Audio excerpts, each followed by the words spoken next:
읽어보겠습니다. 위기를 기회로 삼는 자.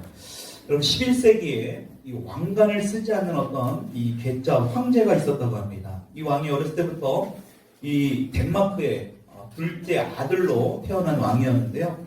이 왕은 어렸을 때부터 굉장히 지혜롭고 총명한 왕이었답니다. 이 덴마크가 1016년도에 이 영국을 점령하게 됩니다. 이때에 이 괴짜 이 왕을, 이 둘째 아들을 영국을 다스리게 하는 그런 굉장히 큰 축복을 누리게 됩니다. 이때 이 왕의 나이가 21살이었는데 또 그때 이제 얼마 지나지 않아서 그 형이 2년 후에 죽게 됩니다. 그래서 졸지에 덴마크까지도 이 괴짜 왕이 다스리게 되는 그런 상황이 놓여집니다. 그리고 10년 후에 여러분 너무나 잘 알고 있는 바이킹의 후예들이라고 하는 이 노르웨이까지 점령을 하면서 이 덴마크가 노르웨이까지 다스리는 그러한 상황이 벌어집니다. 그러니까 이 괴짜 왕, 이 왕관을 쓰지 않는 이 왕이요, 세 나라를 다스리는 그런 왕이 된 것입니다. 그러자 사람들에게도 굉장한 인기가 있게 된 겁니다. 젊은 나이에 이 세 나라를 다스리는 엄청난 이 권위가 놓여져 있는 거 아닙니까? 근데 이 왕이요, 사람들의 인기를 뒤로하고 이 왕은 절대로 자신을 드러내지 않았다고 해요. 항상 겸손한 모습으로 자신은 사람들에게 그 인기에 떠밀려서 사람들의 인기를 바라보면서 그런 정치나 그런 모습으로 생활하지 않았다는 것입니다. 왜냐하면 이 왕이요, 하나님을 신실하게 믿는 사람이었다는 것입니다. 그런데도 계속해서 자신을 막 신격화하려고 하니까 어느 날 이 자신을 신격화하려는 이 신하들을 데리고요, 이 바닷가를, 해변가를 가게 됩니다. 그래서 그 해변가에 그 바닷물이 밀려오는 그 지점에 의자를 딱 놓고 자신이 그 자리 위에 앉습니다. 근데 바닷물이 계속해서 이 왕에게 밀려 들어오니까 이 왕이 어떻게 했습니까? 바닷물을 향해 멈추라고 명령을 했습니다. 바닷물아, 멈춰라. 여러분, 근데 바닷물이 멈췄겠습니까? 네, 절대로 멈출 리가 없죠. 결국 계속해서 민물이 들어오면서 결과적으로 그 왕이 앉아있는 자리까지도 물살로 인해서 쓰러져 넘어지게 된 것입니다. 이때 이 왕이 자신을 신처럼 여기려고 하는 사람들에게 이렇게 이야기를 했대요. 보았느냐? 나는 이렇게 민물에도 힘이 없고 넘어지고 마는 인간에 불과하다.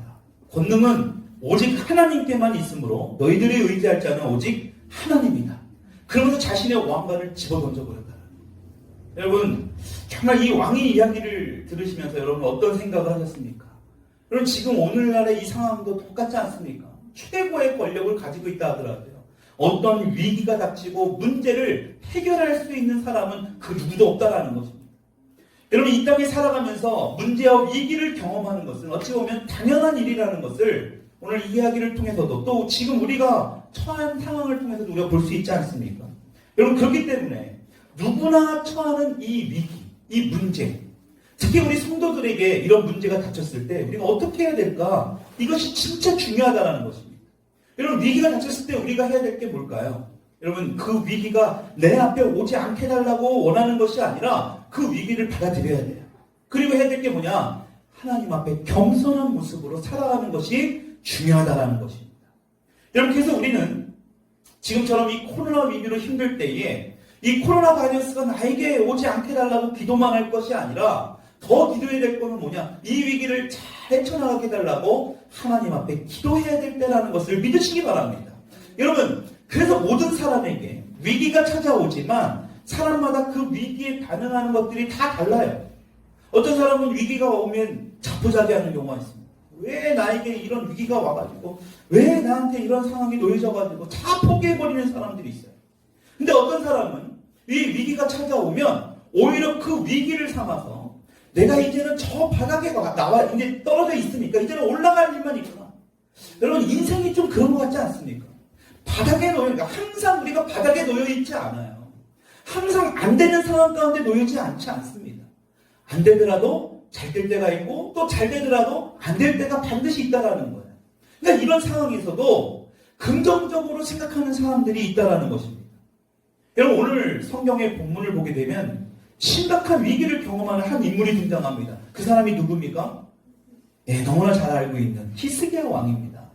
여러분, 히스기야 왕은 어떻습니까? 하나님 보시기에 너무나 합당한 왕이었고 하나님이 너무나 좋아했던 왕 중에 하나가 바로 이 히스기야예요. 여러분, 그런데 하나님께서 좋아하는 이러한 사람에게도 위기가 찾아올 수 있다는 것을 볼 수 있습니다. 오늘 본문 말씀을 보면 예언자 이사야가 이 히스기야를 찾아옵니다. 그래서 이 병들어서 죽어가고 있는 그 히스기야에게 완전히 일침을 가해요. 뭐라고 얘기합니까? 이제 너가 죽게 될 것이다. 그러니까 마지막으로 너가 죽기 전에 유언할 거 있으면 빨리 유언해. 지금 이 이야기를 듣는 겁니다. 1절을 보게 되면 그때에 라고 나옵니다. 그때에. 그럼 그때가 언제입니까? 지금 유다를 묵사발로 만들어버리겠다는 그 아수르의 왕, 이 산헤립으로부터 하나님께서 구원하셨을 때, 그러니까 아수르로부터 하나님이 구원하셨을 때가 바로 지금 그때예요. 여러분, 근데 지금 유다를 에워싸고 있던 그 아수르 군사 몇 명입니까? 무려 18만 5천 명입니다. 18만 5천 명을 하나님이 하루아침에 다 죽게 만드셨어요. 히스기야를 괴롭혔던 이 산헤립, 이 왕까지도 죽게 하시는 놀라운 일을 이 히스기야가 경험하게 됩니다. 근데 그 기쁨도 잠시 히스기야가 뭐하게 되는 거예요? 이제 죽게 될 거라는 이야기를 듣게 되는 것입니다. 여러분, 근데 히스기야는요, 이러한 위기 상황에서도 이 위기를 기회로 바꿔버립니다. 어떤 위기에서 기회로 바꿉니까? 하나님께서 너가 죽을 것이야 라고 말했던 히스기야의 생명이 무려 몇 년이 연장이 되죠? 15년이 연장이 됩니다. 그리고 어떤 초자연적인 기적을 경험합니까? 해 그림자가 10도가 뒤로 물러나게 되는 놀라운 초자연적인 이런 것을 경험하게 됐다는 거예요. 그럼 도대체 히스기야는 어떻게 했기에 이런 위기를 기회로 바꿀 수 있었는가? 지금 위기 가운데 있는 저와 여러분들에게 오늘 이 말씀을 통해 위기를 기회로 바꿀 수 있는 이 하나님의 메시지가 여러분들에게 임하기를 축복합니다. 이 메시지를 우리가 좀 받아야 돼요. 그래서 우리 삶에 적용해야 된다. 첫 번째로 히스기야는 자신에게 처한 위기를 하나님께 기도하는 기회로 삼았다. 어떤 기회로요? 기도하는 기회로 삼았다. 여러분, 오늘 본문 2절에 3절의 말씀을 우리 다시 한번 읽어보도록 하겠습니다. 시작. 히스기야가 얼굴을 벽으로 향하고 여호와께 기도하여 이르되 여호와여 구하오니 내가 주 앞에서 진실과 전심으로 행하며 주의 목전에서 선하게 행할 것을 기억하옵소서 하고 히스기야가 심히 통곡하니, 여러분, 심히 통곡하니 이 단어가 굉장히 중요해요. 여러분, 유다의 왕으로서 막대한 권력을 가지고 있는 히스기야입니다. 여러분, 지금 히스기야가 자신의 권력을 가지고 스스로 죽음을 막아보려고 노력하는 것이 아니라는 것을 우리가 볼 수 있다는 것. 여러분, 우리가 너무나 잘 알고 있는 중국에 있는 그 왕의 이름이 뭐죠? 불로초를 막 찾게 했잖아요. 그렇죠? 네, 진시황이죠. 여러분, 그 진시황이 불로초를 찾게 하려고 사람들이 엄청나게 많은 그런 강제적으로 막 요구하지 않았습니까? 여러분, 왕이라는 권력이 그때 당시에 그런 거였습니다. 여러분, 히스기야는요, 스스로 지금 죽음을 막아보려고 노력하지 않아요. 왕이라 할지라도 자신도 뭐예요? 지금 죽음 앞에선 다른 사람과 똑같은 인간에 불과하다는 것을 보여주고 있는 거예요. 그래서 가장 무엇을 하고 있는 겁니까? 하나님 앞에 무릎을 꿇고 있다는 거죠. 하나님 앞에 기도한다는 거예요. 여러분, 잘 보세요. 정말로 하나님 앞에 기도하고 회개하는 것도요, 은혜예요. 여러분, 내가 기도해야지, 내가 회개해야지 한다고 회개하고 기도해보세요. 얼마만큼 할 것 같습니까? 여러분, 그 시간도, 그 기간도 길지 못해요. 하나님 앞에 기도를 할 수 있다는 거, 하나님 앞에 무릎을 꿇으며 히스기야처럼 통곡을 할 수 있다? 지금 죽음을 맞이하고 있는 히스기야에게 하나님 앞에 무릎을 꿇으며 심히 통곡할 수 있는 것도 은혜입니다. 여러분, 그래서 중요한 것은 이렇게 기도하는 히스기야의 기도를 하나님께서 어떻게 보셨냐라는 거예요. 여러분, 정말 중요한 거 아닙니까? 여러분, 분명히 우리가 기억해야 될 게 있어요. 여러분들이 무엇을 하든 간에 사람들에게, 누구에게 중요하게 볼 것을 생각하지 마시고요. 그 사람들이 어떻게 생각하는가를 중요하게 생각하지 마시고, 진짜 중요한 건 뭐냐? 하나님이 볼 때 어떻게 생각하느냐? 하나님이 보실 때 여러분들의 행동을 어떻게 보시느냐? 여러분들의 직장에서도, 여러분들의 일터에서도, 여러분들의 가정에서도요, 뭐 자꾸 이게 하나님의 뜻일까 아닐까 생각할 것도 없어요. 그 모습을 하나님이 보신다면 하나님이 어떻게 보실까? 그것만 보면 돼요. 여러분, 중요한 것은 심히 통곡하며 기도하는 히스기야의 모습을 하나님이 어떻게 보시냐라는 거예요. 5절의 말씀입니다. 우리 같이 한번 읽어볼게요. 시작. 너는 가서 히스기야에게 이르기를 내 조상 다윗의 하나님 여호와께서 이같이 말씀하시기를 내가 내 기도를 들었고 내 눈물을 보았노라. 내가 내 수 안에 15년을 더하고. 여러분, 우리가 잊지 말아야 될 이 문장이 나옵니다. 하나님께서 뭘 보셨대요? 눈물을 보았다라는 거예요. 눈물. 히스기야의 눈물. 왕의 눈물을 보았다라는 거예요. 여러분, 성경은 인생에서 이런 어려움과 위기가 있을 때마다 계속해서 나오는 장면이 뭐예요? 눈물로 기도하는 장면. 여러분, 우리가 대표적으로 어떤 이 어려움과 위기의 상징인 욥기 16장 20절 말씀은 이렇게 우리에게 말씀하고 있습니다. 같이 읽어볼게요. 시작. 나의 친구는 나를 조롱하나 내 눈은 하나님을 향하여 눈물을 흘렸다. 여러분, 성경에 고난하면 빠질 수 없는 이 욥. 이 욥이 이 고난 속에 있을 때, 위기 속에 있을 때 뭐 했다라는 거예요? 하나님 앞에 눈물을 흘렸다라는 것입니다. 여러분, 시편 56편 8절의 말씀 또 한번 읽어봅시다. 시작. 나의 유리함을 주께서 계수하셨사오니 주의 눈물을 주의 병에 담으소서. 시편 56편은 다윗의 시입니다. 여러분, 유리하다, 이게 뭐냐? 방황하다라는 뜻입니다. 나의 방황했던 그 세월들을 주님께서 다 계수하시고 세고 계시다라는 거예요. 저와 여러분들이 마음 가운데 고통과 여러 가지 어려움과 환난을 겪는 그것을 하나님이 다 계수하고 계시다라는 겁니다. 여러분, 다윗은요, 그럴 때마다 자신이 어떤 잘못도 하지 않고 도망자의 신세로 있을 때마다 다윗은 무엇을 했느냐? 눈물을 흘리며 기도했다. 왕이 되고 이제 살만하니까 자신의 아들, 다른 사람도 아니고 어떻게 해요? 아들이 쿠데타를 일으킵니다. 자신을 또다시 죽이려고 달려들기가 또 도망자의 신세가 되지 않습니까? 여러분, 그때 다윗은 또 어떡합니까? 눈물로 기도해요. 얼마나 많은 눈물을 흘렸는지 자신의 눈물을요, 병에 담아달래요. 여러분, 우리가 주님 앞에 눈물로 기도할 수 있는 저와 여러분들이 되기를 축복합니다. 여러분, 신약에 나오는 사도 바울 보십시오. 사도행전 20장 19절입니다. 같이요. 시작. 모든 겸손과 눈물로 유대인의 관계를 말미암아 당한 시험을 참고 주를 섬겼다. 여러분, 사도 바울에게도 엄청난 위기가 있었습니다. 그때마다 사도 바울이 뭐랬냐? 눈물로 하나님께 기도했다. 여러분, 지금 우리가 사순절 기간을 맞습니다. 지금 이 코로나 때문에 사순절 기간이 조금 더 이렇게 좀 뭔가 퇴색되어 있지만 이때일수록 우리는 특히 더 예수님을 깊이 묵상해야 돼요. 여러분, 왜 그러냐? 예수님도 심한 통곡한 눈물로 기도하셨다는 거예요. 히브리서 5장 7절에 이렇게 말씀합니다. 같이 읽었습니다. 시작. 자기를 죽음에서 능히 구원하실 이에게 심한 통곡과 눈물로 간구와 소원을 올렸고 그의 경외하심을 인하여 들으심을 얻으며. 우리 예수님도요, 육신의 몸을 입고 이 땅에 오셔서 뭘 하셨냐? 엄청난 위기를 겪을 때마다 심한 통곡과 눈물로 기도하셨다. 여러분, 우리가 이렇게 인생을 살다 보면 우리의 인생에 도저히 우리 힘을 할 수 없는 때가 와요.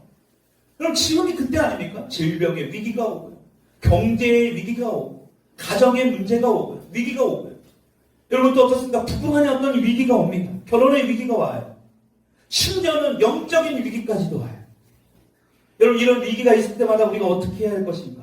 누구의 책임을 따지고 책임을 떠넘기는 것이 아니라 뭘 하라는 거예요? 그때마다 가장 먼저 해야 될 게 뭐냐? 무릎을 꿇어야 된다. 우리 한번 따라합시다. 이러한 위기 상황 가운데 내가 가장 먼저 해야 할 것은 주님 앞에 무릎 꿇는 것이다. 아멘. 여러분, 무릎 꿇는 거예요. 여러분, 그렇다면 히스기야는 어떻게 이러한 위기 가운데 있을 때 하나님께 기도를 할 수 있었을까? 여러분, 우리가 이게 정말 중요하거든요. 아까도 얘기했지만 어떤 사람은요, 위기가 닥치면 어떻게든 자신의 힘으로 뭔가를 해보려고 막 어쩔 바를 몰라요. 굉장히 불안해하고 이 상황을 막 저주하고 원망하고 비판하고 자꾸 과거지향 쪽으로 가요. 여러분, 히스기야는 어떻습니까? 바로 무릎을 꿇어요. 심히 통곡을 했다는 거예요. 왜 그랬느냐? 이러한 기도의 능력을 경험한다. 여러분, 그래서 자꾸 기도를 해야 돼요. 여러분들이 기도의 능력을 경험하면 어려움이 있을 때 기도하지 말라도 기도할 수밖에 없습니다. 여러분, 지금 이런 코로나와 같은 세상에 지금 사람들이 다니질 않습니다. 지금 제가 알고 있는 여러 장사를 하는 분들이 사람들이 뭐 장사를 할 수가 없는 상황 가운데 놓여져 있습니다. 경제적으로 엄청난 위기에 놓여져 있는 거예요, 지금. 여러분, 이때 우리가 해야 될 게 뭘까요?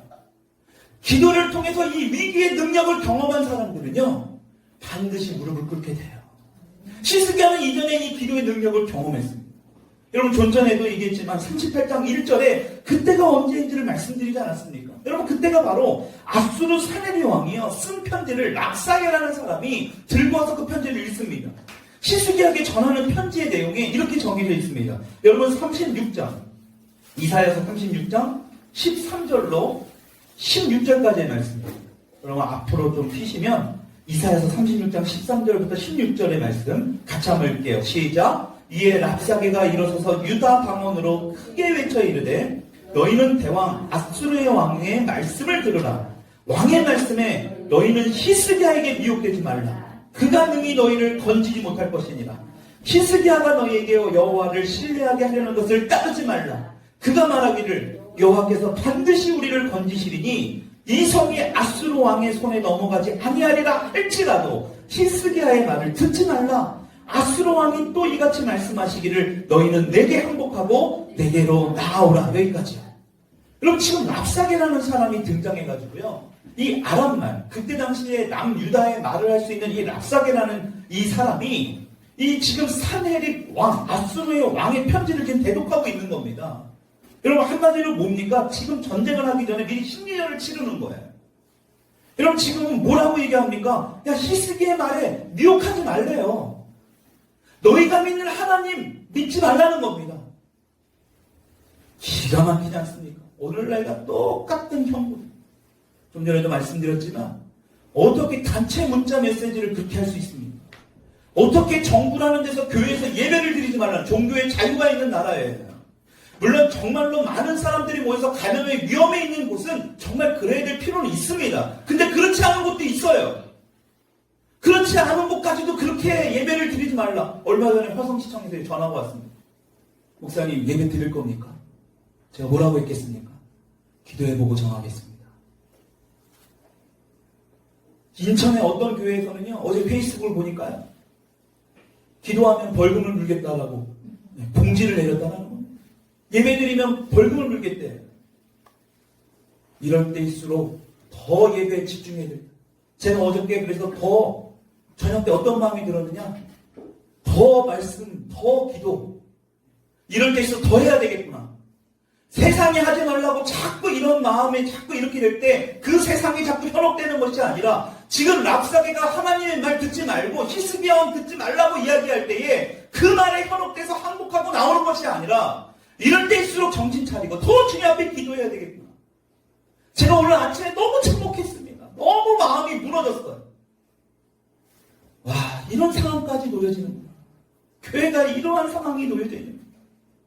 여러분, 지금 아수르는요, 지금 이 남유다에 있는 이스라엘 백성들에게 성전이 있지 않습니까? 예루살렘. 여러분, 지금 경고를 향하고 있는 거예요. 야, 너희들 진짜 이제 행복해. 아수르 민족은요, 잔인하기로 유명한 민족입니다. 이미 남유다와 형제인 나라 북이스라엘은 이 아수르에 의해 멸망당했습니다. 이 소식을 누구보다도 잘 아는 이 남유다예요. 지금 상황 가운데 이 남유다를 지금 굉장히 위협하고 농락하고 있는 겁니다. 히스기야 왕도 믿지 말고 하나님도 믿지 말고 아수르 편에 서게 되면 살려는 줄게. 어떤 영화의 명대사의 그 대사의 말이 생각나지 않습니까? 살려는 드릴게. 여러분, 이렇게 농락을 하고 있는 이 히스기야 지금 억장이 무너지고 있는 겁니다. 그때 이 히스기야가 어떻게 했는지 아십니까? 37장 1절의 말씀입니다. 같이 한번 읽어볼게요. 시작. 히스기야 왕이 듣고 자기의 옷을 찢고 굵은 베옷을 입고 여호와의 전으로 가고 왕궁에 머물러서 어찌할 바를 모르고 이걸 어떻게 해결해야 될까 전술적인 작전을 짜고 사신들을 모아놓고 이것을 어떻게 해야 될까 의논하고 그것이 아니라 어디로 갔대요? 여호와의 전으로 하나님 앞에 갔다는 거예요. 이사야 말씀은 기록되어 있지 않지만 열왕기하 말씀에 이렇게 기록되어 있습니다. 어떤 기도를 했느냐? 19장 19절입니다. 같이 한번 읽어볼게요. 시작. 우리 하나님 여호와여 원하건대 이제 우리를 그의 손에서 구원하옵소서. 그리하시면 천하만국이 주 여호와가 홀로 하나님이신 줄 알리라 합니다. 여러분 지금 히스기야가요, 이 전쟁이 자신들이 지금 싸워야 하는 전쟁이 아니라 하나님께서 싸우셔야 될 전쟁임을 안 거예요. 그러니까 어떤 사람들을 모아서 작전을 짜서 계획을 해서 전쟁을 어떻게든 이기게 돼 있다, 이게 아니에요. 이건 하나님이 싸우셔야 되는구나. 지금 우리가 놓여진 상황이 그거 아닙니까? 지금 온 나라가 지금 난리가 났습니다. 방역 철저하게 누구보다도 잘하고 있습니다. 여러분 그런데도 계속해서 오늘도 보니까 뭐 300명 가까이 확진자가 또 늘어났어. 하나님이 역사해야 돼요. 이럴 때일수록 정말 하나님의 은혜를 구해야 됩니다. 우리가 비록 교회에 자꾸 모여서 예배하고 기도는 못하지만 집에서 진유 앞에 정말 무릎 꿇고 기도해야 될 때는 거예요. 여러분 히스기야는 안 거예요. 그렇기 때문에 여호와의 전에 올라갔습니다.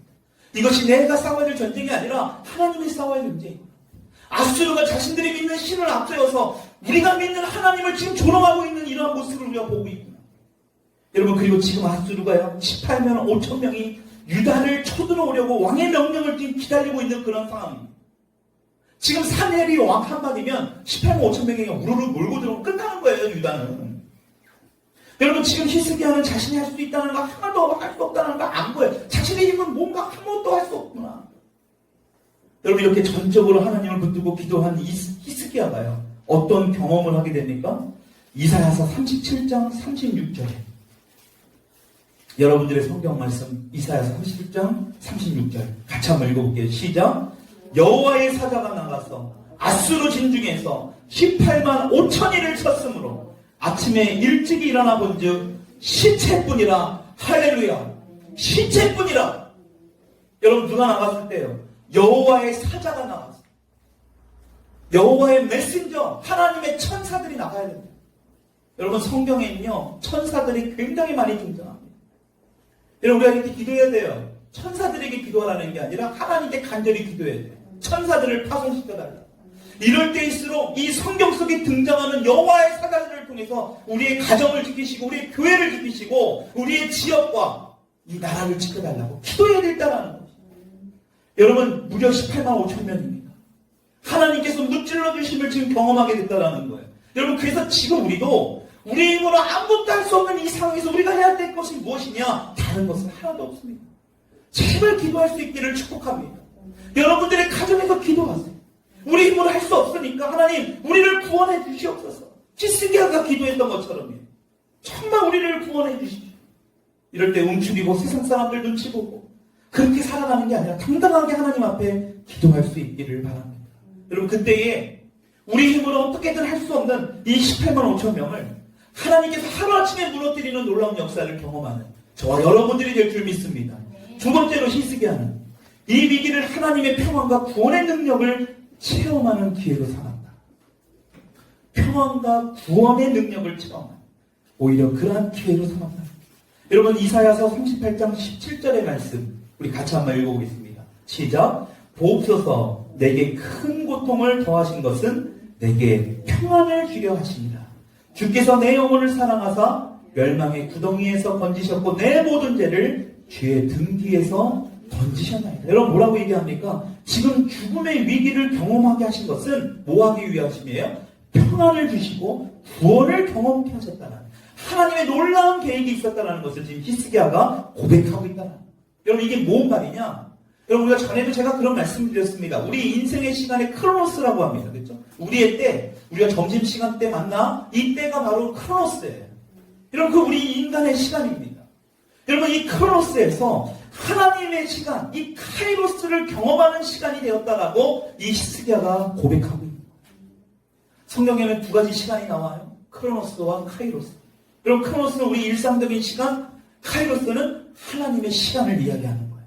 여러분 그래서 우리는 이 크로노스의 시간을 살아가고 있지만 하나님의 시간, 이 카이로스를 잘 분별할 수 있어야 된다는 거예요. 하나님의 때가 언제입니까? 하나님의 때일 때 움직여야 돼요. 하나님의 시간이 시작이 될 때, 하나님의 때가 될 때에 그때 우리는 행동으로 옮겨져야 된다는 거예요. 여러분 그래서 카이로스의 시간, 다시 말해 하나님의 때를 분별하지 못하면 하나님의 나라를 이룰 수 없어요. 그건 그냥 내 인간적인 욕심이고 내 생각이고 내 뜻대로 이룬 거예요. 주님의 뜻을 이루기 위해서는 뭐 해야 되느냐? 카이로스를 분별할 수 있어요. 여러분 지금 히스기야가요. 지금 위기와 절망의 시간이 이 크로노스의 시간 안에서 그렇잖아요. 지금 죽음의 어떤 사형 선고를 받은 거예요. 이 크로노스에서 평안과 구원을 주시고자 하는 하나님의 시간, 카이로스를 경험하고 있다는 것을 고백했다는 거예요. 여러분 지금 이 히스기야가 경험한 카이로스의 시간이 무엇입니까? 이러한 위기 가운데서도 뭐예요? 하나님이 함께 하시기 때문에 오히려 불안함이 아니라 평안을 경험하게 되고 오히려 죽음이 아니라 구원을 경험하게 된다. 멸망의 구덩이에서도 건짐을 받을 수 있었다. 히스기야가 고백하는 거예요. 여러분 이것을 꼭 기억하십시오. 하나님은요 여러분들이나 저나 어떠한 위기에 처해 있을 때도 하나님은 한 번도 떠난 적이 없다는 것. 우리의 곁을 떠난 적이 없다는 사실을 믿으시기 바랍니다. 아멘이십니까?